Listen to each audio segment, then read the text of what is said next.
Hi everyone, my name's Rachel Rodgers and I'm going to be doing the session this evening on pet trailing.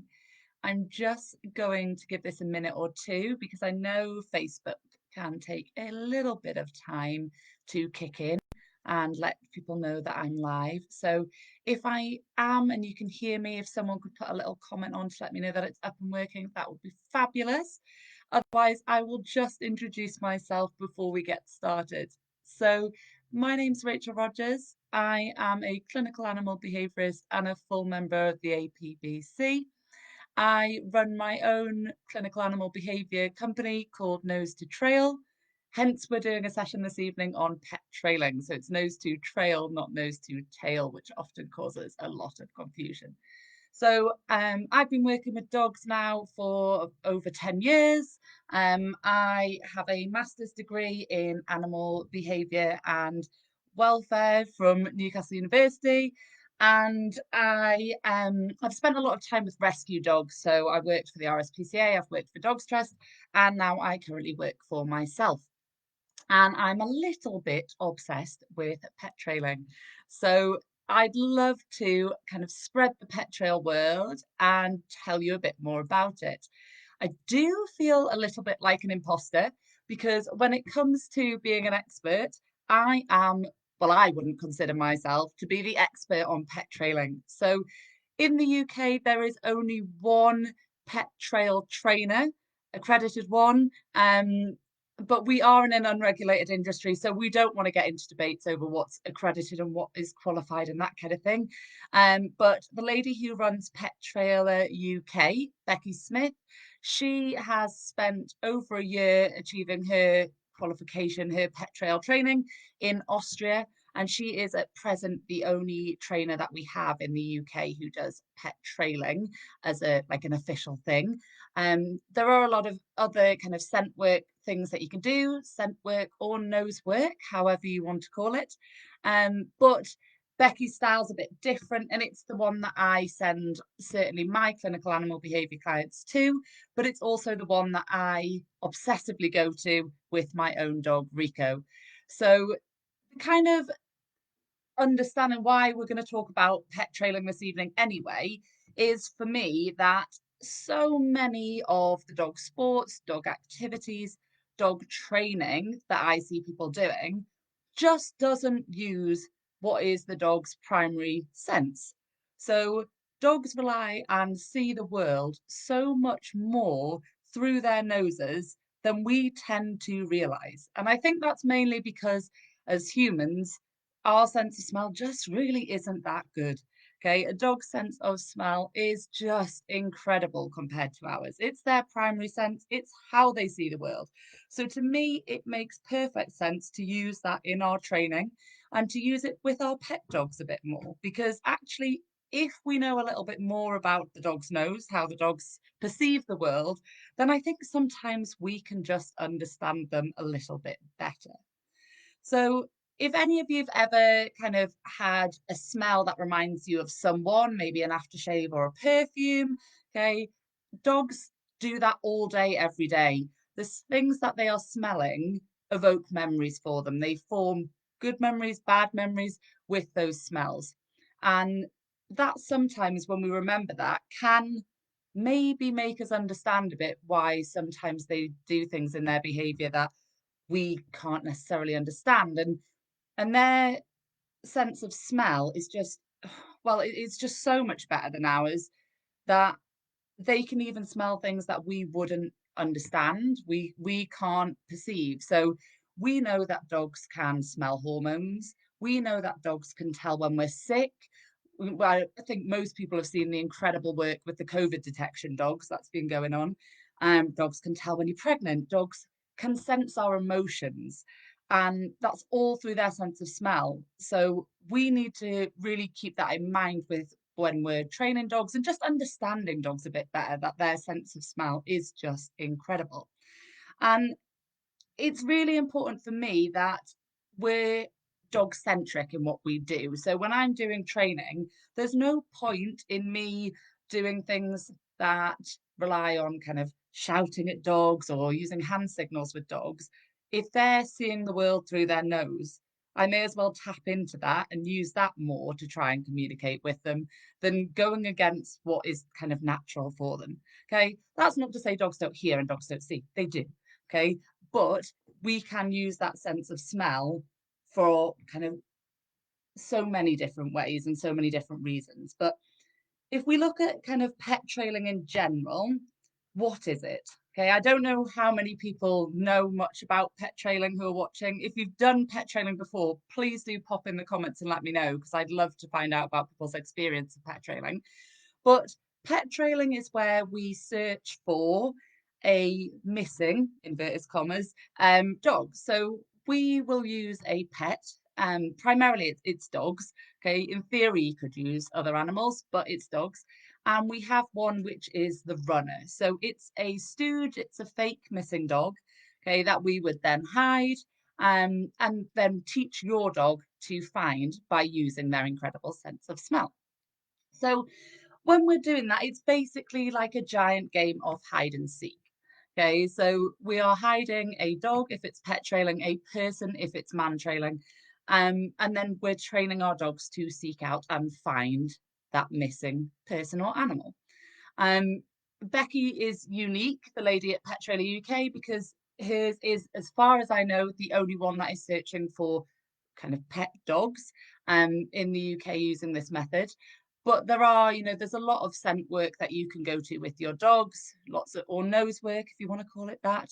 There are other organisations who do it, but my experiences and what I'll talk about today are based on her methods and how she does it, because that's what I know, that's what I've experienced, and that is what I think benefits the dogs in this way. So, in especially for our behaviour cases. So, I particularly like the kind of the pet trail style of trailing and training because it's really controlled. It's really well organized and set up, which means that it is completely approachable for anyone and any dog. So people with physical disabilities, dogs with physical disabilities, dogs with behavioral issues can all attend. Those reasons that might stop you going to a normal dog training class don't really apply for going pet trailing, because it is set up for each individual dog and takes into consideration their needs and their potential problems or difficulties that they may have in a group setting. So when we do pet trailing, although we would have multiple dogs attending one session, we are only working and trailing one dog at a time. So if you've got a dog who is maybe really overexcited by dogs and they desperately want to go and say hi, and so they're pulling on the lead, okay, that's not going to be a problem, because when we're doing your trail, there's only your dog out at that time. Okay, the other dogs are kept away. Um, and then we swap around. We have other goes with different dogs at different times. So you don't have that worry as an owner that you're going to be ambushed by other people bringing dogs over, which I also particularly like. And it does mean that if you've got dogs who have problems, if you want to call them that, with other dogs, they can still attend. So, dogs who have to be muzzled, for example, in public places, dogs who are muzzled maybe because there's always that little bit of worry that there might be an incident. Okay, they're allowed to attend. There's not going to be a situation, because it is so well organized, that puts your dog in a situation that is bad for them. Okay, and that I think is one of my main reasons for really being passionate about it, is because any dog can go, and it's any dog of any age as well. So any kind of temperament, any breed, doesn't have to be the dogs you particularly think of as being good with their noses. Okay, my other dog is a Jack Russell Cross Pug. She is not what you would particularly think of as being a dog who would do scent work and using her nose a lot, but she had a go and she enjoyed it. She particularly enjoyed it, her reward and getting some hot dog sausage at the end. So it's any dog, any age, any breed, okay, any person. Don't feel like you can't come either, because it's really low impact. All right. It's not like some of the other dog activities where you might be having to run around. If you don't need to run, it is low impact. And that, for me, because I see a lot of dogs who have chronic pain issues, means that it's open to them too. So dogs who've got hip dysplasia, dogs who've got arthritis, they're welcome to join too. And the trainer is skilled to adapt the session to meet that dog's needs, which is just fabulous. So what we do is we lay a trail, which is where your runner, so the dog who is going to be missing, goes and hides. Okay, that's kind of as much detail as we need to go into on how we actually set a trail. And then we get the dog who is going to be trailing. So the dog and handler team. So in my case, it's me and my boy Rico. And we show the dog a scent item, a scent article. And that can be a range of things. If we're doing a pet trail, that could be some fur, it could be some poo, it could be all sorts of things.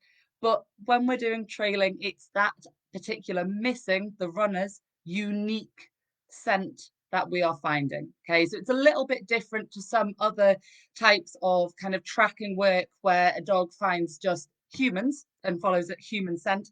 It's discriminative, so it's about that individual smell is what they are following when they trail.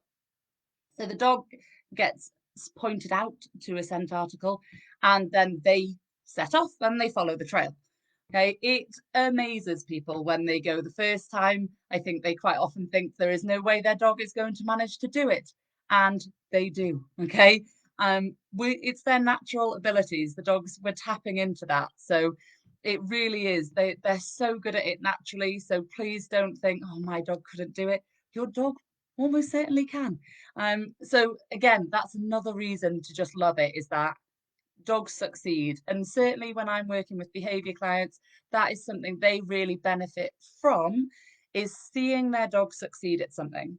So if any of you are watching this and you've got a dog who you're having difficulties with, that there's problems, maybe those have come to light as lockdown restrictions have started to ease. Maybe they're not good with other dogs, maybe they're a bit barky, maybe they're not great with people. Okay, sometimes it can be really hard to own a dog like that.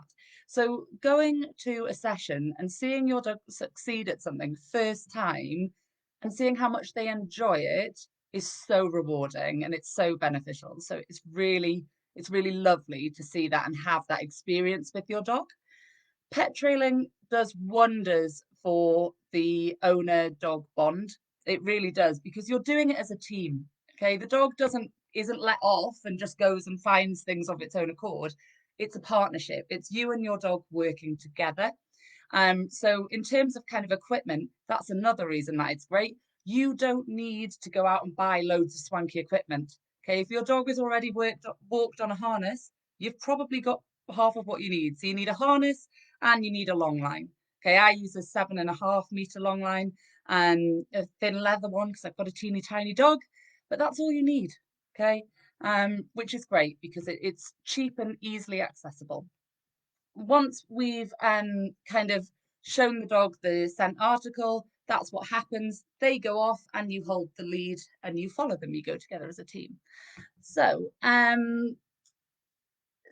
there's a question in the comments about, does the handler of the dog know about the trail the hidden dog is, or where the other dog or handler is, or has it gone blind? So the way that the trails work is that they are laid by the trainer. So the trainer knows where you're going. It's not what we would call a double blind. Okay, the trainer knows. So that helps us set the dogs up for success. So if the dog was to go off the trail hugely, you would be given advice and guidance. And Becky's forever telling people, slow down, just slow down. Because we can get carried away. And actually, quite often, the dogs are cracking on and doing it perfectly, and it is us, the human element of the lead, that kind of gets things wrong or worries. So I'll give you an example. I have a dog who is a dog reactive dog client who struggles with other dogs. Okay, he doesn't like them if they get too close. He barks. He rears up on two legs. Okay, so he was doing one of his trails quite happily, going along, following the scent trail, and his owner, so the handler, spotted another dog. Okay, just a member of the public out with their dog, not set up, not part of the training session. And so panicked because she assumed that her dog would see that dog and react. Okay, so she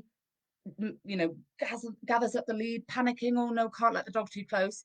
Okay, when actually, if she'd have just stayed calm, kind of took a deep breath and let the dog carry on doing his thing, because he was so focused on the scent trail, because that is their primary sense, sorry, he was doing that. He hadn't even noticed the visual of the dog coming over here. Now, no doubt he did smell it, but he was focusing on that smell. Okay, he was off following that trail. His normal behaviors, the things that that owner was concerned about, weren't shown in that session. Okay. And actually, it was really lovely. They messaged me after their first pet trail session to say that the 2 days following were some of the best dog walks they'd had with their dog. He was calm, he was relaxed. Okay. And that is a common side effect of pet trailing. Your dog is tired afterwards. It is a mental workout, it's enrichment for them. It is more tiring for them to do some of these short trails and really be honed in on following a scent, that actually that's more tiring than going for a really long walk for them.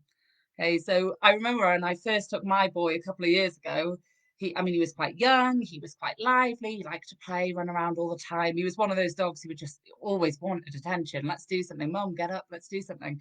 And he slept just on the sofa for 2 days. He was shattered. Okay, it was brain gymnastics for him. He was exhausted afterwards, which can be really nice for if you've got a dog who is a bit kind of all, really excited and out there, to have a way of kind of chilling them down a little bit can be really nice. When they're doing trailing, when they're doing any scent work, it is all tapping into what is called the seeking system in the dogs. So it is releasing dopamine, happy hormones for them. It's enjoyable. They like it. Okay. The feel good hormones are released. Okay. But that seeking system is part of what makes it so rewarding for the dog. When we do trails, so we've got our dog on a harness, we've got our long line, we've introduced a scent article, and they're going to find this missing dog. They they do get a reward at the end. So when they found the stooge missing dog, the handler themselves will give a reward and rewards the dog. But that whole trailing process is just as rewarding for the dog as the actual food reward that we may think of as in a more traditional training style of being a positive reinforcement. We're giving them some food afterwards because they've been successful. That actual kind of seeking, that's rewarding in itself, sorry. So to give you kind of a comparison for humans, and we don't use the seeking system as much as dogs, but if you remember when you're a kid and you're doing like an Easter egg hunt, and you find an Easter egg, you don't just find one and then go and eat that Easter egg. You keep going. It's that kind of searching, that excitement of, oh, where are they? Where am I going to find them? That's the seeking aspect. Okay, and that's what they're doing when they're following that trail.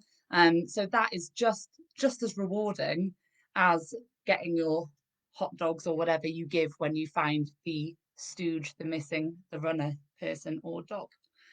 Have we got any more questions? I don't think there's any more questions, so I'll just keep talking about pet trailing if there's no questions. But if anyone's got any questions on kind of how they get involved or anything, please do pop them in. I'm more than happy to kind of answer those. That's absolutely fine. Um, there's a comment higher up actually saying that someone has hounds and their nose game is strong. Yeah.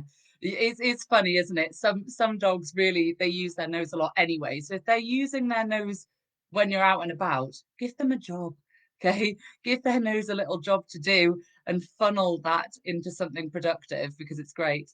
I really enjoy watching the different breeds of dogs and the different dogs that we have when they're trailing because they all do it in different ways. So it's not just your dogs who look like out of a cartoon where their nose is glued to the floor and they're sniffing along like this.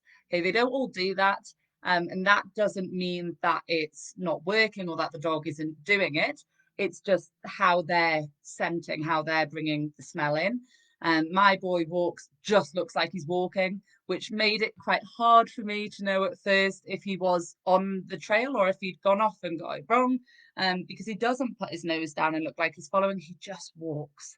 Okay, but he gives me a really big clue with his body language when he's getting really close to the runner because he almost starts twerking. His whole body goes wriggly wriggly and he gets so excited because the scent is getting stronger. He knows he's right. So he gets really excited. and then he, goes around a corner and finds whoever's missing, and he absolutely loves. So, where is pet trailing based? So, pet trailing at the minute is in loads of different locations. And as we speak and as we do this, Becky at Pet Trailer UK is down south doing some. Um, she is the only pet trailer trainer in the UK at present, but there will be more. Sadly, COVID has kind of slowed things down a little bit because, like I mentioned at the very beginning, the training was done in Austria based on the search and rescue knowledge of a group of individuals who combined it all. I think they've got kind of decades worth of experience together to produce the method that is used and the style of trailing that is done. But until we have more trained up trainers, because Marcus, who is pet trailer himself, he can't get over at the minute because of all of the issues with COVID. They are kind of, you've got like a week in the southwest, a week in the west, and they kind of move around. But on Bex's website, so Pet Trailer UK, pettrailer.co.uk, sorry, if you put in your location, you'll be able to find the nearest ones. I know she is back in the northwest in the coming week. So there should be some not too far apart from you. Okay, so are they using a mixture of ground scent and air scent? Yes. So there's a bit of a difference between trailing and tracking.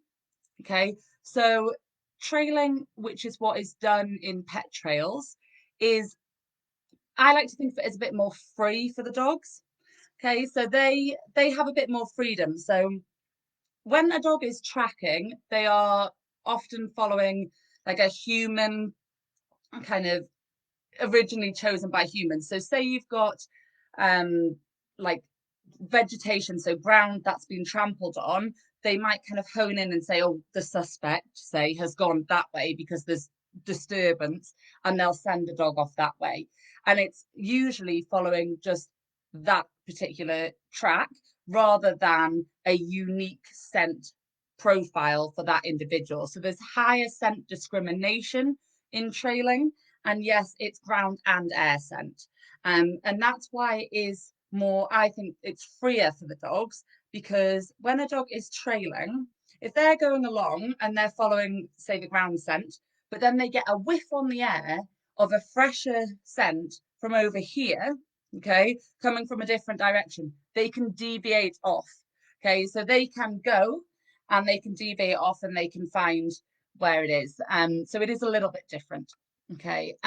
So in terms of the difference between working trials, I think of these things being kind of less competitive. So pet trailing is about you and your dog having a bond and having an activity to do together as a partnership. Um, there is in theory there's assessments that you can take, but they're for your like individual dog to achieve something. And it is a giant game of hide and seek. It is not as controlled. There's no like wearing of white gloves and laying out cloths or anything like that. It is quite different to some of the other types of scent work that people do. But yeah, there is so many different things, and that's not to say that other bits of scent work wouldn't benefit dogs. They probably would. I just particularly enjoy the pet trail side of things because of how calm and relaxed and how the sessions are set up.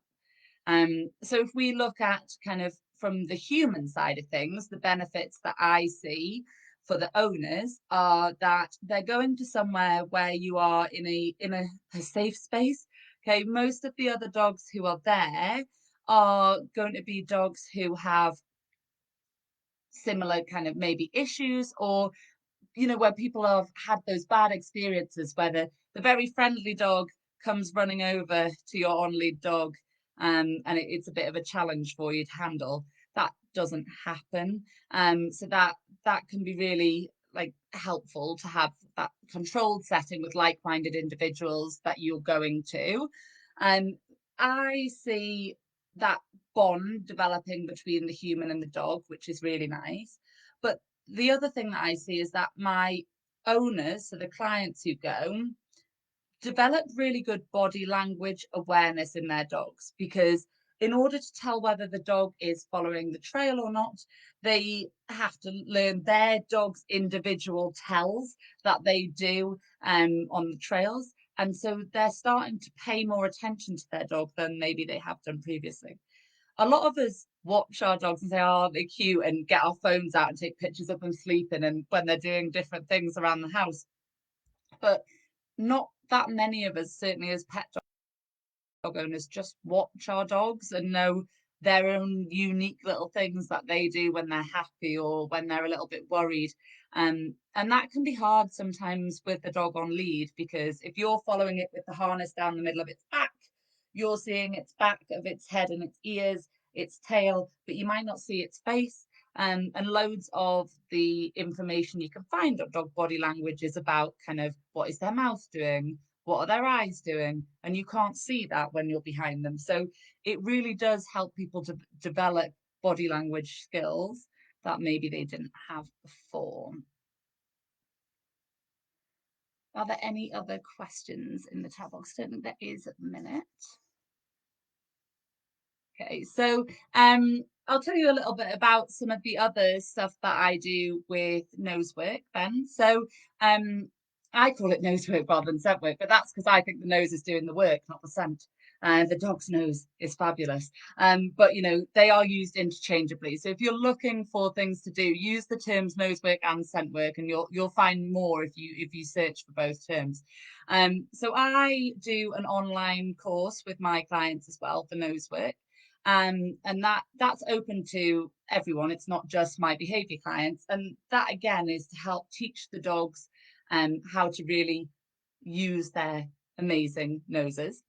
And we start with really basic stuff that a lot of people probably already do with their dogs. So a lot of people will scatter feed as enrichment, and some people will play like a game like Find It. So I start usually with my clients with fine tuning a Find It, and picking one particular food source to give them that is going to be the scent that we are fine tuning it with.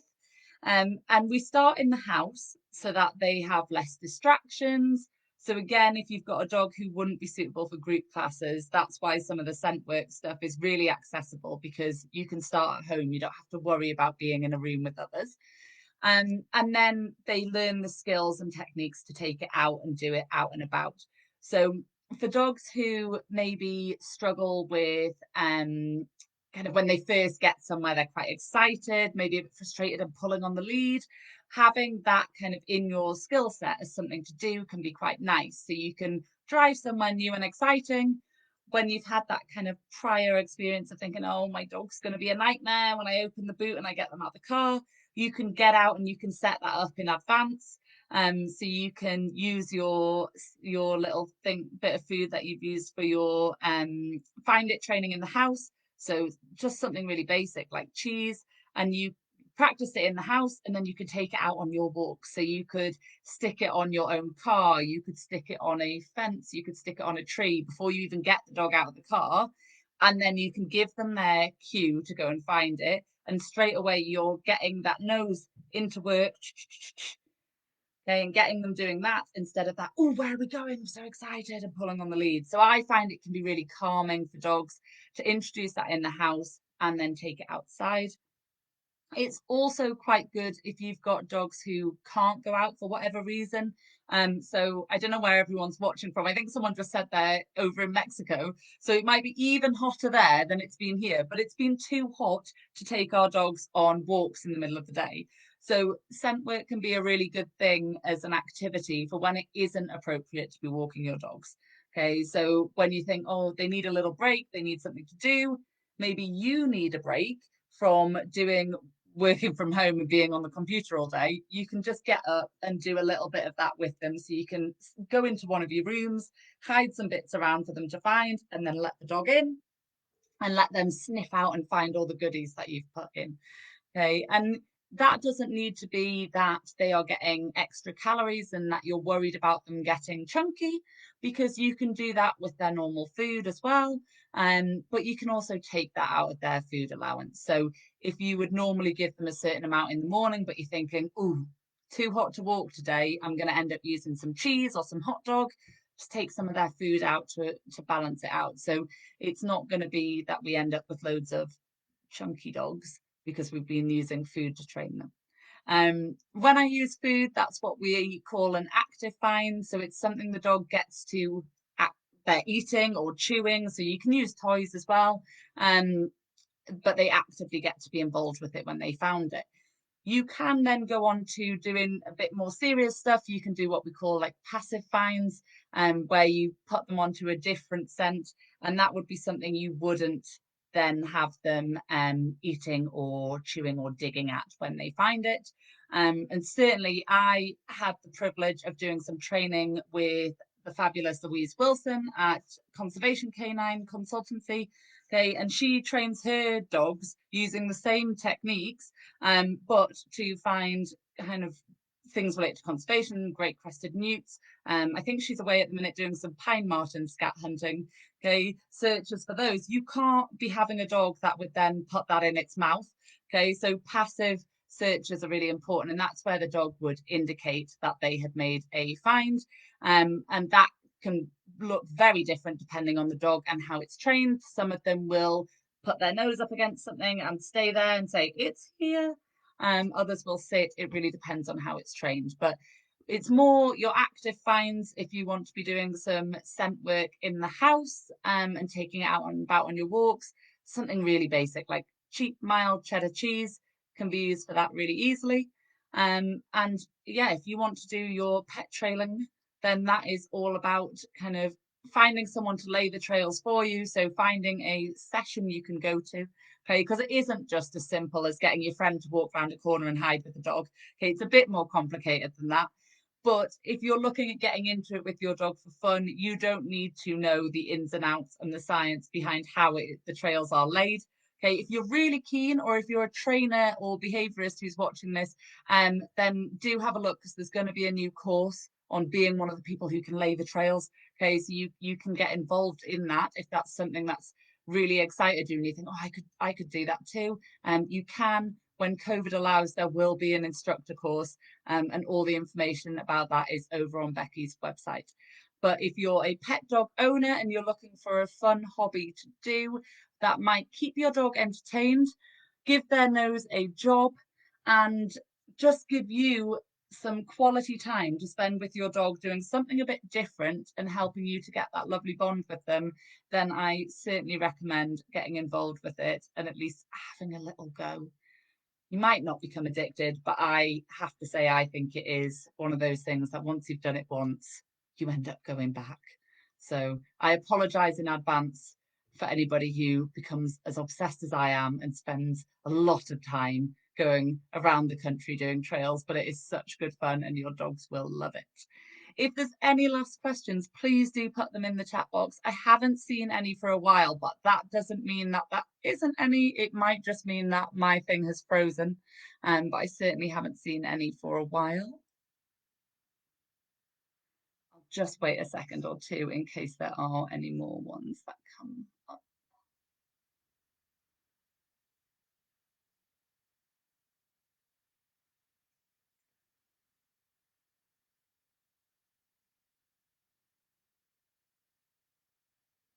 Okay, so I can't see any more questions coming in, but I will check back. So if you're watching it on the replay, if you add comments on as well, I will keep popping back on and have a look at those in case anybody has got anything else that they want to ask if they're watching it back. If you want to find out more, then by all means, you can pop me a message and find me at Nose to Trail, or you can find Bex at Pet Trailer UK. Are there any groups doing this in the Netherlands? I'm really sorry, Emma. I don't know. It's not somewhere that I've been. What I will do is I will tag Becky in that afterwards and see if her or Marcus, Mr. Pet Trailer, know if there are any. And if they do, I'm sure they'll hop on and send you a link to any. All right. Thank you so much, everyone. It's been really nice to get to share something that I think more people need to be doing. Okay. And I'm just really glad that pet trailing has come to the UK and that we've been able to be involved in it, and that we've got more of it going on. So keep a lookout for sessions near you. I'd love to see you there. I'm quite happy to hide with my dog Rico for other people to find. So you never know, it could be me hid on an industrial estate for you, or in the middle of the countryside somewhere. We'll just see where I end up. But if you've got any questions, pop them in the comments. We'll get back to you on them. And happy trailing.